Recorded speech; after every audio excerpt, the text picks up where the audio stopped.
Bienvenue dans 9 mètres carrés. Mais c'est quoi? Un espace infiniment petit, Parfois la douche est sur le palier. On y met un lit, quand on peut un minuscule bureau. seule satisfaction, regarder depuis sa fenêtre les toits de Paris. 9 mètres carrés, c'est le cliché, pas cliché, de l'étudiant qui galère. En dessous de 9 mètres carrés, c'est illégal, selon la loi. Bref, 9 mètres carrés, c'est l'espace d'un étudiant durant un laps de temps plus ou moins grand. Et malgré toutes ces contraintes, se produiront des conversations, Des questionnements, des rêves. qui mèneront un jour au diplôme. Alors à On, on s'est dit que si on devait nous donner la parole, ce serait bien qu'on s'appelle 9 mètres carrés. Histoire de se souvenir. Dans ce podcast, notre fine équipe d'étudiants en galère se retrouve à chaque épisode pour bavarder d'un thème. D'un questionnement, D'un phénomène. Et on a plein de choses à en dire. Ce bouillonnement créatif est produit par... On. Bonjour et bienvenue à tous dans ce nouvel épisode de 9 mètres carrés. Je suis Céline et c'est moi qui serai aux commandes de cette émission. À mes côtés se tiennent nos chroniqueurs Hugues. Bonjour. Et Océane. Bonjour. Aujourd'hui, nous allons parler engagement et plus particulièrement d'engagement politique chez les jeunes. Pour ce faire, nous a rejoint Thelma, étudiante en master de communication politique à l'UPEC, mais surtout engagée chez les jeunes avec Macron, que nous appellerons aussi les JAM. Lors de notre première rencontre, j'ai demandé à Thelma de me raconter une anecdote de son engagement politique. Nous les comptons ensemble. Bonjour à tous, on se retrouve aujourd'hui pour une nouvelle émission et nous sommes en compagnie de Thelma, rue du Faubourg Saint-Honoré devant l'Élysée, où elle va nous raconter une anecdote de son engagement politique. Alors bonjour, tout a commencé à peu près ici, à quelque chose près. J'ai rencontré Emmanuel Macron en 2016, à l'époque où il était ministre. Et le jour même, j'ai été invitée au 14 juillet par le président François Hollande. Donc à 16 ans, quelque chose de très très important pour moi et qui représentait beaucoup. Et donc j'ai choisi l'Élysée parce que c'est l'endroit où je me suis retrouvée avec ma maman quelques heures après le 14 juillet. D'ailleurs le 14 juillet 2016, donc date importante aujourd'hui dans nos mémoires. Et donc on s'est retrouvés devant l'Élysée, ce qui représentait une symbolique très forte pour moi, ce qui peut paraître un peu futile pour certaines personnes. Mais en ces lieux du pouvoir où à 16 ans on se dit il y a le président à l'intérieur, tout se joue à l'intérieur et ça représentait vraiment quelque chose d'énorme. Donc j'ai eu l'occasion, quelques années après, de rentrer à l'intérieur, ne serait-ce que pour les journées du patrimoine qui sont accessibles à tout le monde, après le premier week-end de septembre. Et aussi pour la fête de la musique où j'avais été invitée par Emmanuel Macron. Et donc c'est l'Élysée, c'est quelque chose de très important parce que non pas que c'est un endroit où je souhaiterais aller plus tard en tant que présidente, mais parce que c'est le siège de la fonction présidentielle et c'est une fonction que j'admire, que ce soit n'importe quel président. Et parce que c'est très important, c'est la personne qui dirige la France. Et donc se retrouver devant à 16 ans, ça fait quelque chose. C'était très très beau pour moi. J'ai pris plein de photos. J'ai envoyé à toute ma famille qui était assez content parce que ils savaient à quel point mon engagement me tenait à cœur. Et donc Paris et l'Élysée pour moi, c'était vraiment l'endroit où je souhaitais vous retrouver. Et voilà, c'était notre petit reportage avec Thelma, filmé il y a quelques semaines. Thelma, pour commencer, est-ce que tu peux revenir sur ton parcours? Est-ce que tu peux nous faire une petite rétrospective de ton engagement, le retracer dans les grandes lignes de son commencement à aujourd'hui? Alors, tout a commencé après mon stage de 3e d'observation que j'ai fait au conseil départemental de Meurthe-et-Moselle. Et à partir de ce stage, c'est là où j'ai découvert un peu les coulisses de la politique, notamment parce que j'ai suivi le président du conseil départemental de l'époque qui était Mathieu Klein, qui est aujourd'hui maire de Nancy. Et c'était déjà un stage pour moi qui a ouvert de grandes portes parce que je me suis retrouvée sur scène derrière lui, ne serait-ce que pour faire des photos ou des petites choses comme ça, mais qui faisait tout pour moi. J'étais très contente. Le soir, je rentrais pour le raconter à ma maman. Et après, s'en est suivi mon premier engagement chez les jeunes socialistes, le MJS. Et j'étais la plus jeune de tous, parce que j'avais 13 ans. À l'époque, c'était même pas légal encore de rentrer dans un parti, donc c'était officieux. Et à 14 ans, j'ai eu ma carte. Donc j'ai fait après ça la campagne présidentielle de 2017, mais dans les deux camps. Parce que, ça je l'avoue, c'est pas une honte. Mais à 16 ans, 17 ans, je voulais observer ce qui se passait dans la vie politique et Et comme on l'a dit voilà, dans le petit reportage devant l'Élysée, j'ai eu l'occasion après de rencontrer Emmanuel Macron, qui a fait que je me suis engagée aussi chez En Marche, tout en restant au MJS, mais voilà, j'étais beaucoup moins impliquée. Et donc ça m'a permis de faire les deux campagnes en même temps, voir, voilà, j'ai fait plusieurs meetings, j'ai pu entendre plusieurs discours, et c'est à ce moment-là que j'ai choisi mon vrai engagement qui est le même aujourd'hui, chez les jeunes avec Macron. Et donc tout est arrivé assez vite, à partir de ma rencontre avec Emmanuel Macron, où voilà, donc là directement j'étais inscrite dans le parti grâce à lui, c'est lui qui m'a inscrit. Et après, je me suis retrouvée voilà, à Paris pour les présidentielles. Donc ça, c'est ma maman qui m'avait fait la surprise pour mon anniversaire. Donc normalement, on envoie les enfants à Disney. Moi, elle m'a envoyé au premier tour à Paris pour être dans la salle avec Emmanuel Macron. Voilà, je crois que c'était le 23 avril 2017. Donc c'était super, vraiment des très beaux souvenirs pour moi. Et donc j'étais déjà voilà, chez les jeunes avec Macron. Après ça, avec mes études, je suis partie à Paris pour faire mes études. Donc j'ai fait 3 ans de licence, de double licence en histoire et en sciences politiques.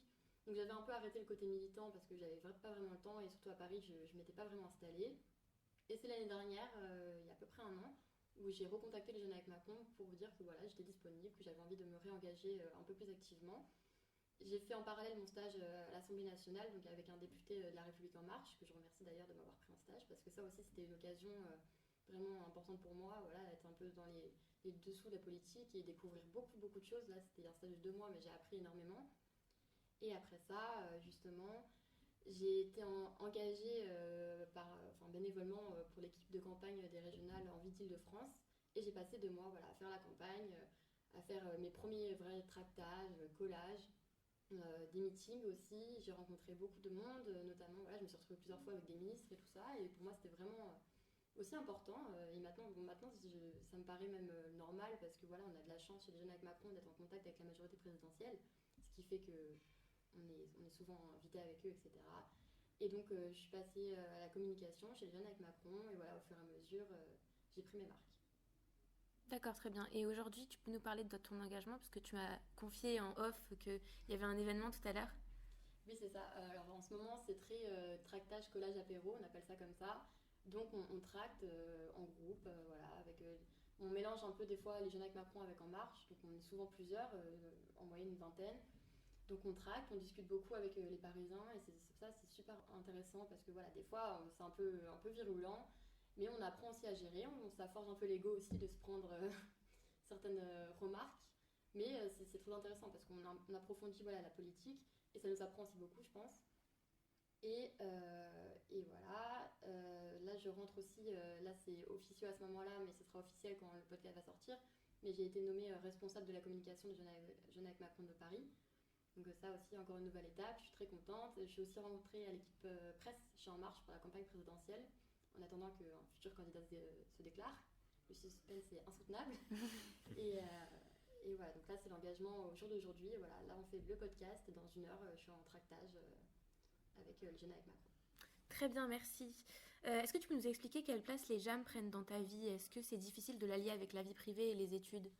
Pour l'instant, non, parce que moi, je m'autorise mes moments à moi, c'est-à-dire que autant je suis très engagée, mais je pense que c'est aussi important voilà, de dissocier un peu les deux, parce que par exemple, pendant la campagne des régionales, ça m'a pris beaucoup de temps, ça a un peu joué sur mes relations amicales, ou même plus que ça, voilà, j'étais beaucoup prise par le temps, mais en même temps, on est dans une spirale qui est tellement intéressante, et c'est tellement quelque chose qui est passionnant pour moi, que j'y prêtais pas vraiment attention, je préférais largement aller au QG de campagne que rester chez moi toute seule à rien faire, ou même boire un café avec des copains, j'étais très contente de les voir, mais si ça m'empêchait de par exemple assister à un meeting, le choix était vite fait.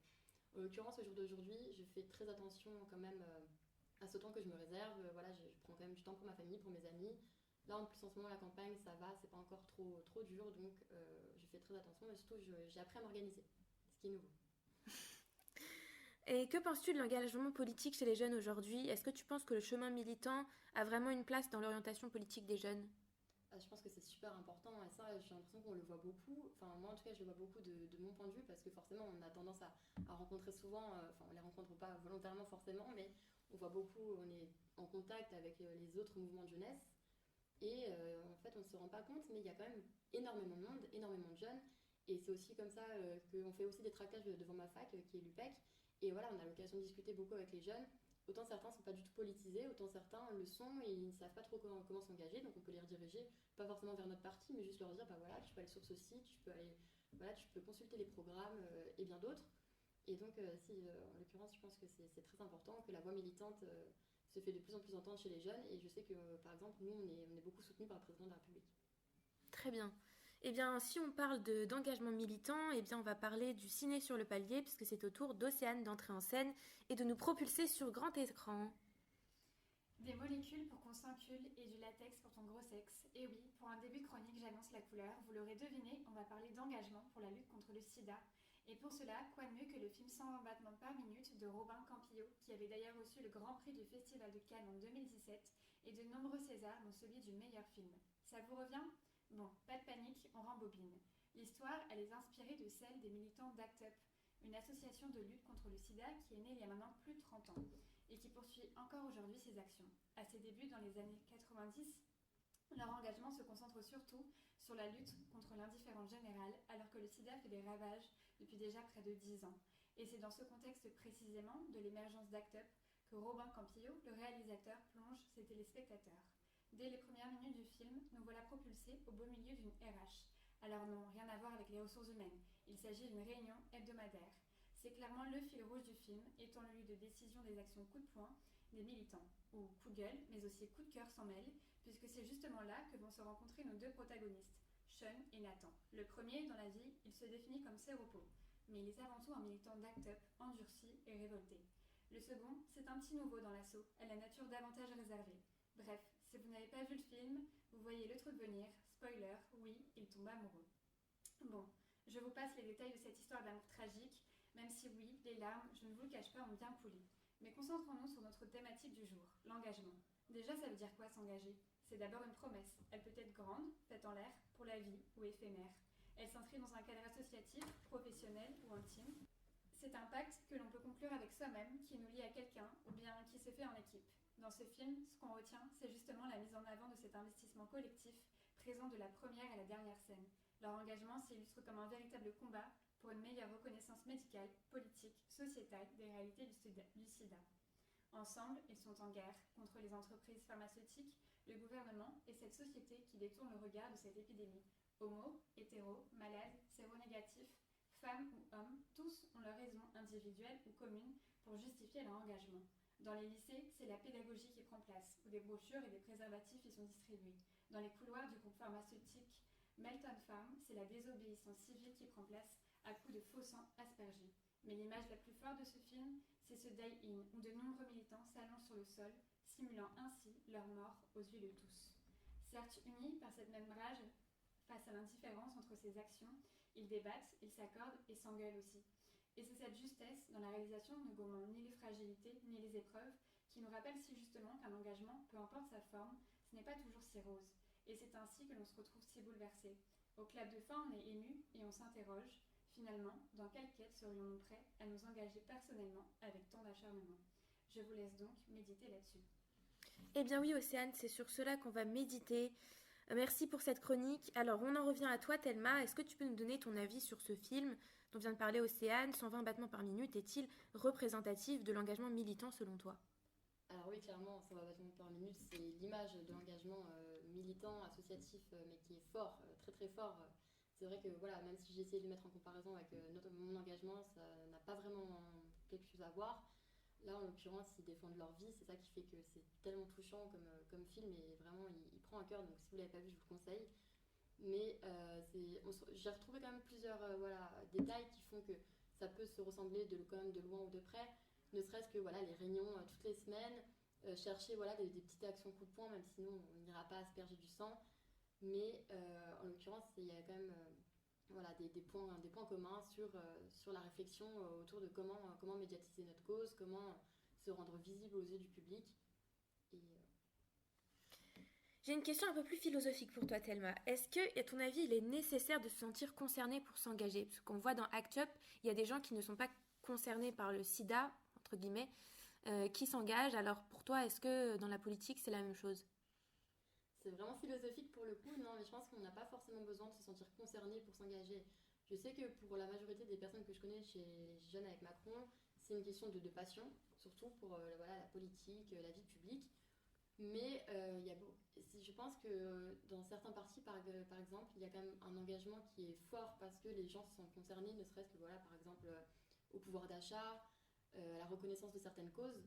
Et c'est des choses que nous, on essaie de défendre aussi à notre petite échelle. Mais par exemple, moi j'ai soutenu l'interdiction des thérapies de conversion pour les homosexuels. En l'occurrence, je ne suis pas, je suis hétérosexuelle, mais pour moi c'est quelque chose qui me porte très à cœur, alors que je ne suis pas forcément concernée par la question. Donc il y a aussi des questions qu'on a envie de porter sur le devant de la scène, qu'on a envie de soutenir corps et âme, et pour autant on n'a pas forcément besoin d'être concerné directement par la question. Très bien. Et si je te demande dans Act Up, qu'est-ce que toi tu aurais pu faire? Tu me répondrais quoi? Je pense que j'aurais bien joué les relations presse. Les relations presse? J'aurais bien aimé gérer leurs relations presse. D'accord, très bien. Eh bien, c'est au tour de Hugues de présenter sa chronique. Alors Hugues, en avant toute. Pas nécessaire de le rappeler forcément, mais je vais quand même le faire. Dans précisément 57 jours se tient le premier tour de l'élection présidentielle et dans 71 le second. À l'issue de ces 2 tours, nous connaîtrons la ou le nouveau président de la République. Évidemment, la campagne a déjà bel et bien commencé, dans les équipes de candidats d'abord, dans les médias ensuite, et désormais dans l'espace public qui est de plus en plus investi par des affiches, du tractage et des stands dédiés aux candidats.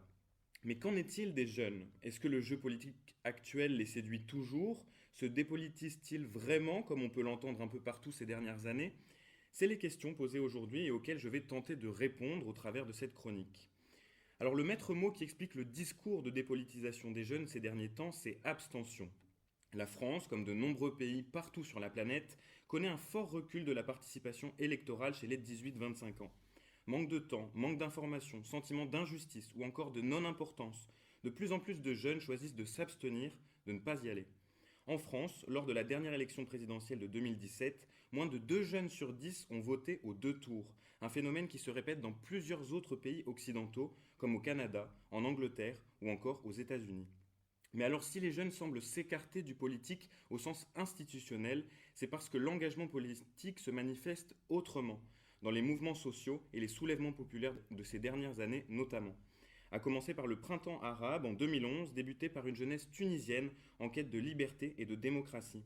Autre temps, autre pays et autres revendications, le printemps érable au Québec en 2012, au cours duquel la jeunesse se soulève pour un autre enjeu primordial, l'accès à l'éducation. Un mouvement imité en France en 2018 avec les multiples manifestations contre la réforme de Parcoursup, mobilisant autant de lycéens que d'étudiants. Autre exemple, le soulèvement populaire à Hong Kong où la jeunesse est présente en masse pour faire face à un projet d'extradition des citoyens hongkongais vers la Chine. Plus généralement, que ce soit au Chili, au Liban ou encore en Irak, tous les soulèvements populaires actuels sont basés sur une forte implication de la jeunesse. Mais la mobilisation qui rassemble le plus ces derniers temps reste les différentes manifestations en faveur du climat avec le mouvement Youth Climate et Greta Thunberg en tête. Lors des 2 dernières grèves du climat, le 20 et 29 septembre dernier, 7 millions de jeunes ont manifesté partout à travers le monde. Face aux réactions timides des autorités internationales, les jeunes saisissent eux-mêmes la question environnementale, aussi bien pour sensibiliser l'opinion publique sur ce sujet que pour instaurer un rapport de force avec les politiques et les forcer à se soucier enfin de l'enjeu principal des années à venir. Mais alors, qu'ont en commun tous ces mouvements que l'on a vu apparaître ces dernières années? Eh bien, ce sont les réseaux sociaux et leur utilisation. Le web reste un outil majeur de mobilisation chez les jeunes. Ainsi, de plus en plus de rassemblements se font grâce à une organisation sur la toile, notamment par l'intermédiaire de 2 géants du web que sont Facebook et Twitter qui regorgent chacun d'événements politiques et militants en tout genre. Alors un constat s'impose donc. La jeunesse, désenchantée par une politique institutionnelle actuelle, ne s'implique plus dans les moyens traditionnels de mobilisation. Néanmoins, elle choisit de s'impliquer autrement, notamment à travers des mouvements populaires ou des manifestations sur le climat. Dans ce contexte de remise en question de la démocratie, phénomène qui se produit sur une bonne partie de la planète, il est indéniable que l'engagement des jeunes passera forcément par une refonte totale du système participatif. Merci Hugues pour cette chronique. Tu peux nous parler de l'abstention? Qu'est-ce que pour toi ça représente ou ça ne représente pas au niveau de l'engagement militant? L'abstention, je trouve que c'est une question aussi assez personnelle parce que c'est vrai qu'autour de moi, j'en entends beaucoup parler, que ce soit à la télé ou au sein de mon cercle de proches. Et moi, j'essaie à ma petite échelle, on essaie beaucoup voilà, de mobiliser. Et c'est super important de voter, qu'on a tous quelque chose à dire, qu'on vote même blanc, même si c'est pas reconnu, qu'on vote pour n'importe qui. Mais l'important, c'est de voter. On n'a pas envie de se retrouver au premier tour des présidentielles avec l'extrême droite au second tour, même si là, c'est purement mon point de vue politique. Mais je pense que c'est important. J'ai pas envie de me retrouver voilà, le 11 avril dans la rue à manifester contre voilà, des partis qui prônent la haine et autres débâcles. Donc voilà, moi à ma petite échelle, je sais que voilà, j'ai des copines qui partent en vacances en avril et je leur demande leur procuration, j'ai envie d'aller voter pour elles, qu'elles me demandent de voter pour n'importe qui, je le ferai, c'est pas le problème. Mais c'est très important, c'est aussi pour ça qu'on s'est mobilisé avec les jeunes avec Macron. On a sorti voilà, une opération Je vote la semaine dernière où on a voilà, des cartes postales avec marqué si j'avais su, 3 petits points, où derrière on a mis voilà, toutes les étapes avec un QR code pour s'inscrire sur les listes électorales et être sûr qu'on est prêt à voter pour le premier tour et le second tour des présidentielles, mais aussi pour les législatives qui arriveront très vite après. Et voilà, c'est un enjeu majeur, on n'a pas envie de se retrouver ça se compte par des fois des centaines de voix, les écarts entre les votes. Donc je trouve ça vraiment super important et j'essaie vraiment de mobiliser autour de moi le plus que je peux parce que c'est... Voilà, je ne peux pas accepter on a cette chance en France d'être en démocratie, de pouvoir voter, alors il faut qu'on aille voter. Et donc, pour toi, la communication, ça a un rôle très important dans le fait d'aller voter et le fait de s'engager. Bah, c'est sûr qu'avec des opérations comme Je vote, voilà, on se dit, bah voilà, ça peut-être que ça va parler aux gens parce que là pour l'instant ils ne se sentent pas forcément concernés. En plus, on n'a pas tous les candidats. Voilà, pour l'instant, le jeu politique n'est pas vraiment très très intéressant pour nous, forcément. Si, encore plus pour les jeunes qui ne sont pas forcément politisés. Mais voilà, nous, là, avec les petits moyens de communication qu'on a, voilà, on mobilise à fond sur les réseaux sociaux, on envoie des messages, on retweet, on poste avec des hashtags, voilà, je vote, et toi, si t'avais su, et voilà. Et sur le terrain, est-ce que vous voyez au moment de faire du tractage, est-ce que vous voyez que ça marche quoi, sur des jeunes que vous rencontrez, leur envie de voter revient, enfin en tout cas vous le sentez, ou alors c'est vraiment, ils s'en fichent, comment ça se passe? Est-ce que vous sentez que le contact avec certains jeunes, de discuter avec eux, de leur donner votre discours, même si comme tu dis, l'objectif n'est pas forcément de faire voter pour Macron, est-ce que vous sentez qu'il y en a, il y a des jeunes qui se disent bah ouais c'est intéressant et qui se remettent à penser un peu politique? Alors ça, on en a rencontré, mais surtout devant les facs, en l'occurrence, avec voilà, des jeunes qui nous ont dit « Ah oui, c'est vrai, en plus en ce moment, on le voit un peu en cours, Éric Zemmour monte beaucoup dans les sondages, donc on s'inquiète un peu, voilà, pour nos parents, nos grands-parents. Enfin voilà, c'est des questions. On voit que certains jeunes sont très impliqués, mais ils ne savent pas comment faire. Donc nous, on est un peu là aussi pour les aiguiller. Et encore une fois, pas forcément pour leur dire de voter pour nous, mais pour leur dire que voilà, il y a des manières de faire. On a des longs débats parfois, ça peut durer franchement, des fois on est peut-être resté 1 heure avec les mêmes personnes, mais juste pour parler de politique. Et c'est très intéressant aussi d'entendre des points de vue qui ne sont pas les mêmes que le nôtre. Et comme ça, voilà, on confond nos arguments et c'est super intéressant parce qu'on en apprend aussi beaucoup, comme j'ai pu le dire auparavant. Et on espère leur apprendre aussi voilà, qu'il y a des enjeux politiques qui ne sont pas forcément au courant. Il y a plein de choses qui ont été faites où ils ne sont pas forcément au courant. Et c'est important de le remettre sur le devant de la scène. Et tu conseillerais quoi là, à nos auditeurs qui ne savent pas trop où ils en sont au niveau de la politique? Le plus important, je pense que pour l'instant, c'est de lire les programmes. Ceux qui sont disponibles, certains candidats en ont fait des livres, certains voilà, sont souvent sur les marchés avec leurs petits tracts où les grandes mesures sont annoncées. Donc pour l'instant, c'est lire les programmes et les étudier vraiment le plus possible si c'est voilà. Et surtout écouter les prochains débats qui seront faits et voilà, suivre un peu, et même tous les candidats, hein, c'est très intéressant de voilà, suivre tous les candidats sur leurs réseaux sociaux et voir ce qu'ils font ou ce qu'ils disent, parce que c'est toujours relayé, hein, on le voit en communication. N'importe quelle interview sera reprise voilà, sur Twitter, on va prendre les meilleurs moments, etc. Donc c'est très intéressant d'étudier voilà, ce que les candidats prônent pour leur futur quinquennat et voter pour le candidat dans lequel on se retrouve. Et Hugues, tout à l'heure, il parlait des réseaux sociaux. Toi, tu le vois comment dans ton engagement militant, l'importance des réseaux sociaux? C'est super important. En l'occurrence, moi, c'est parce que je gère celui des Jeunes avec Macron de Paris. Mais voilà, on relaie tout notre tractages, voilà, ça fait un peu des petites communautés. Et ça, on le voit aussi des autres côtés des partis politiques, où en l'occurrence, certains partis politiques ont pris les devants, par exemple sur Twitter, avec des faux comptes ou des choses comme ça. Mais c'est des choses que nous, on ne trouve pas très honorables, mais qui malheureusement marchent. Et aussi, ça peut être très péjoratif pour nous, parce que des fois, on se retrouve avec des robots qui nous insultent sur des photos de tractage, alors que, d'accord, l'engagement politique peut être assez virulent, En l'occurrence, je pense qu'il n'y a pas besoin d'utiliser des mots aussi forts pour parler de jeunes qui sont en train de tracter pour leur engagement. Mais même moi, mon compte Twitter personnel, alors j'en ai plusieurs, j'en ai un personnel, mais un purement politique. Et voilà, à chaque fois que je fais un tractage ou qu'il y a une opération, je le tweet, on retweet, on se mobilise tous ensemble, on s'aide entre nous. On a aussi beaucoup d'élus qui viennent, voilà, qui nous retweetent, qui nous répondent, et ça, c'est très important. D'accord, très bien. Eh bien, je pense que c'est le moment de clôturer cette émission. Alors, merci à Océane, à Thelma et à Hugues d'avoir partagé ce micro avec moi. Et quant à vous, je vous dis à bientôt sur les ondes de 9 mètres carrés.